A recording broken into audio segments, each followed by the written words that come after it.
रखा मो आमर अनुष्ठान सान भाई गौरीशंकर ओरफ पपी भाई को अनुरोध करी आमर टूर्णामेंट केमती आरंभ होता केमिति 14 वर्ष तले थिला केमिति ए वर्ष अच्छी से विषय किछि कहिबे। धन्यवाद राम भाई। समस्त अतिथि मानू भूमिष्ठ प्रणाम गुरुजन मानू एवं बड़ भाई मानू हादर स्नेह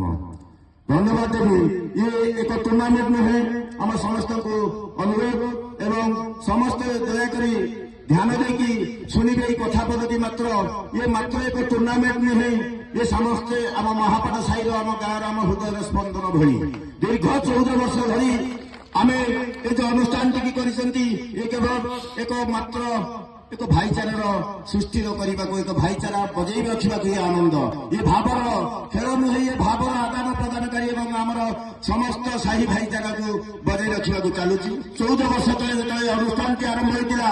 मात्र आम कई जन आम साई आम से पिला जे कि मात्र 8-10 हजार टंकार आरंभ करूँ मात्र आम साई खेल टी एवं आज जहाँ हो समस्त से मुरई मान सान बड़ भाई मान आशीर्वाद स्नेह श्रद्धारू आज जाए मेवाटी बजेट 2 लाख ऊपर पहुंचला। छोट कथा आम समस्त निजर कहीं माइंड करेंगे भावर आदान प्रदान जमी